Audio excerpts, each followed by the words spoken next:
So with the death of the Fiesta, could this be the new Supermini King?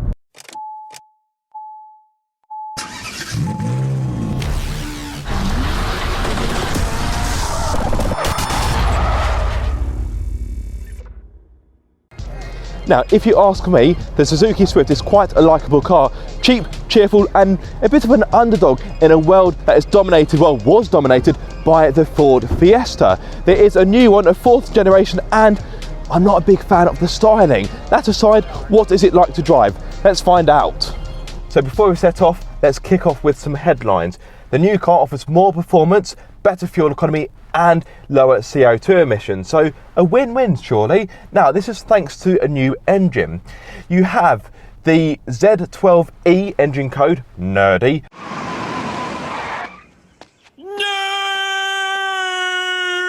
which replaces the K12D. So the K12D was a 4-cylinder 1.2 petrol, whereas the new engine is a 1.2 3-cylinder petrol engine. It offers 82 horsepower along with 112 newton meters of torque. Now, yes, the styling isn't really my cup of tea. I will be honest, it does look better in the metal than it does in the photos, but yeah, it's almost as if one of those Chinese companies have tried to make a copy of the Swift and someone has designed what a Swift looks like down the phone. That is a bit harsh, and of course design and styling is subjective. So with that in mind, let's go for a drive. I've only got the car for about 20 minutes, give or take, and yes, time is limited. I see what you mean about the clutch. Yeah. So as you can see, I've got pocket rockets with me. Yeah, the clutch, the biting point is really subtle. How many miles has this car done? 1400 miles, and it feels like it's done about 40,000 with the clutch. God, R8 does look good. It does look good. Brown leather. Oh. So yes, as I mentioned, 3-cylinder petrol, 82 horsepower, 112 newton meters of torque. So of course power is fed to the front wheels via a 5-speed manual. If you want as an option, you can have a CVT.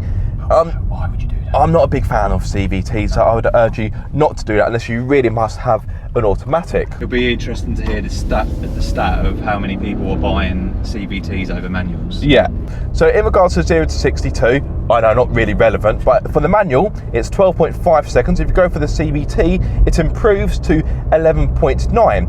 Now, a few moments ago I mentioned this is front wheel drive. Later in the year, Suzuki will be offering their Allgrip version, get your teeth in, Aaron, and that is all-wheel drive. Suzuki claim or state that they predict it will make up 10% of Swift sales.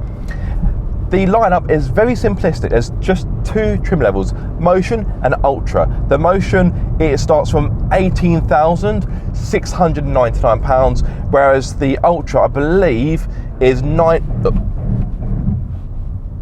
That was the autonomous emergency braking. How weird was that? That was the AEB. Very strange. I don't know why it kicked in. Yes, whereas the Ultra, I think, is 19,799. Yeah, I'll have to cut to a voiceover. Yes, I can confirm those prices are correct. Well, at least at the time of filming. The Motion trim level could well be everything you're looking for in a Swift, as you get a lot as standard. Features include 16-inch alloys, LED headlights, air conditioning, 9-inch touchscreen, navigation, reversing camera, rear parking sensors, keyless entry and start, Android Auto and Apple CarPlay. On top of this, there's also a strong host of safety systems, including adaptive cruise control, driver monitoring, autonomous emergency braking, which was demonstrated earlier, albeit it's not quite when it should have been, lane departure warning and weaving alert, rear cross traffic alert, blind spot monitoring and traffic sign recognition.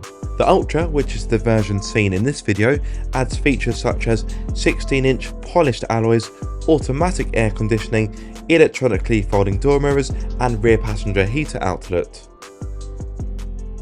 So not only has it got a new engine which gives improved fuel economy, speaking of which, on a combined run you're looking at 64.2 mpg, which is pretty good. I think Suzuki actually say it's class leading, so well done Suzuki.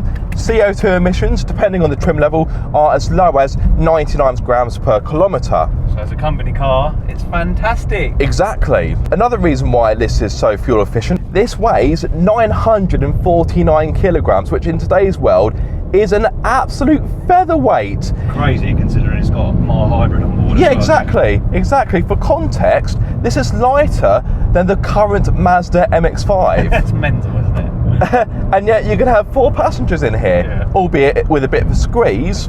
Anyway. Well, you could have 2 passengers of my size in the back. Yeah. With relatively good comfort. So one thing I've always loved about the Swift is just its fun to drivability, and thankfully they haven't mucked about with the formula for the new one. Hopefully there'll be a sport version. Fingers crossed, we don't know.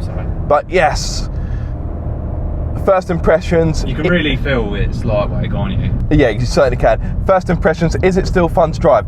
Yes, it is. With it being a 3-cylinder, you get a distinct, unique 3-cylinder growl, which I quite like. Not to everyone's taste, but I like it. But you like how the mild hybrid utilises low down, so you're not having to really wring its neck out unless you really want to push it through the rev range. Uphill, you do need to change down, but it hasn't got a lot of power. It may be light, but it's still only got 82 horsepower. So yeah, you will need. You're likely to need to change down for hills. Right, chuck it in. The handling is pretty impressive. Now, Chris has done a video on this car, and it's likely to be very similar to mine, or should I say, mine's going to be similar to his because he filmed his one first. But yeah, the steering is quite light, but when you're driving around town or manoeuvring tight car parks, that's going to be key. You probably felt just doing that little bit of a spirited drive there, you feel that it's a bit probably too light. It is a little bit. So I just hope that the Swift Sport, they tune it a little bit to be a bit more like heavier feeling as opposed to this. Yeah, if there is a Swift Sport. So I really do. Fingers crossed. So first impressions are good. The car is more refined than before. Suzuki have been working hard on that. This is the first Suzuki model, not Swift, the first Suzuki that has, I need to remember the phrasing, it has sound and vibration adhesive on the underneath of the car. What does that mean? It means the car's more refined. One of them typical Japanese terminologies? It's just like, yeah, they've just put more glue under it by the sounds of it. But yeah, it's still lightweight. As I said, 949 kilos, which, so you're telling me is impressive. If we jack this car up, we would just see loads of rock wool underneath it? Well, it'd be a massive Pritt stick. That's how it works, isn't it? Yeah, a very light car. And the advantage of it being light, not only is it more efficient, but it's more fun. Heavy cars just aren't as fun, through the corners at least. It's fact, isn't it? You can't take away from it. Exactly. The heavier the car is, the less dynamic it becomes. No matter what you do. Throttle response is pretty good thanks to the mild hybrid system, which steps in and, as Chris said, gives you that low down boost. It's almost like a turbocharger, but it doesn't make the whooshy noises. Yeah, exactly. So, I mean, third gear, foot down. It does take a while to get it going. It is naturally aspirated, so of course you do need to work through the rev range more to hit the peak power, but it's still a fun and engaging car to drive. And with the death of the Fiesta, you just think you just think small fun cars are disappearing. But no, this is the 4th generation Suzuki Swift, and in fact this year marks 40 years, believe it or not, of the Suzuki Swift. You may not have thought that the car has been going for that long, but yes, 40 years of the Swift. It's not too far behind how long the Fiesta was going for. No, it's not really, is it? And Suzuki have also held their hands up and said, look, out of the B segment of the market, we don't sell as much as our rivals like the Fiesta when it was on the market and the Renault Clio. But it's crazy to think that Suzuki still put it on the market. Yeah. And I can't believe that I don't see more of these on the road. Well, it's funny you say that. Since this one's come out, in my local area at least, granted I do live near a Suzuki dealer, but I have seen quite a few of these on the road. I think that helps. I read up recently that they do good competitive finance deals. So I think you can get this for under £200 a month with, well, I don't know what deposit is. I mean, that's not bad, is it? It's good, isn't it? Yeah. So with the death of the Fiesta, could this be the new Supermini King? You know what? I genuinely think it can be. Yes, it isn't as plush as a Polo, but it's priced that way. Well, when the Fiesta was about, I always still said to myself, need to change down. I always said that these are still a great alternative if you're not as flush for cash. Yeah. And now that the Fiesta's gone, there isn't that worry. Of course, yes, the Fiesta is certainly more refined and had a lot more choice for your money, but this does the job very well. And again, going back to the weight, I know I've mentioned it quite a few times, it's getting tedious, but hear me out, and it's not only is it still light, but this hasn't grown in size. It's still, I don't think the dimensions are exactly the same as the old car, but they're very similar. Yeah, if you correct me if I'm wrong, the underpinnings of this are pretty much the same as the last generation. Yeah, so I don't think there's been much growth. If there has been, it's marginal, which is good. Yeah. This is more aerodynamic than before though, which again helps with fuel economy, helps with CO2 emissions, which just makes the car more efficient, which can be a good thing because it means that petrol engines can live that wee bit bit longer before EV just dominates and takes over the world.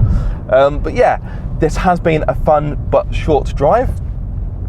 I am hoping to get one of these, not necessarily for a week, because I don't really review cars in that manner anymore, but I think Chris will do, so make sure you head over to Pocket Rockets. He'll hopefully get his hands on one. What I'd like to do with this car, and Suzuki, if you're watching, I'd please make this happen, because this is such a fuel efficient car, I want to drive this on one tank of fuel and see how far I can get. So guys, if you want to see that video, make sure to like, comment and subscribe, because the more attention this video gets, the more likely Suzuki are to say yes.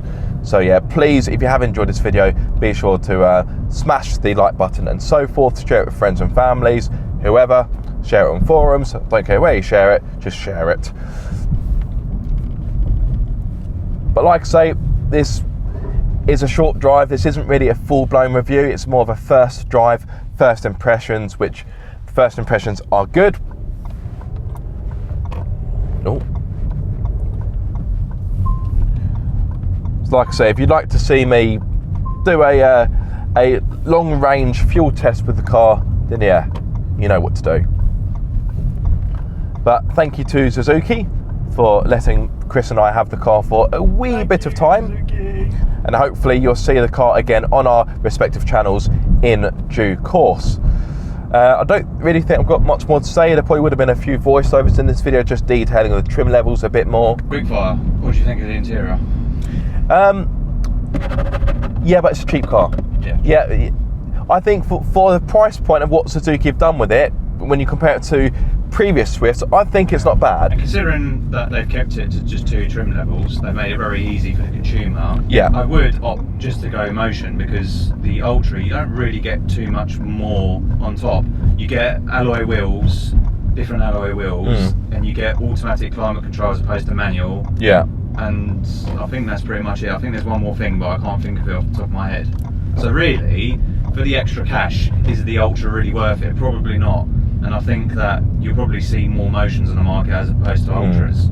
But yeah, as you said, you're getting what you pay for. Yeah, and really, you're having too much fun if you are driving like a maniac, like we've been doing. I think for what it is, the interior is pretty good. Yeah. You've got nice gloss black detailing, some nice silver accents, leather steering wheel, flat bottom, sporty. Yeah. So yeah, I think the interior on the whole is pretty good. It's pretty good. Anyway guys, if you have enjoyed this video or found it useful, be sure to like, comment and subscribe. If you are subscribed, don't forget to click the bell icon so you get notified every time I make a video. But also don't forget to subscribe to Pocket Rockets and those 2 car guys. Yeah, don't forget those 2 car guys. Yeah, but until the next time guys, be sure to keep up the car obsession.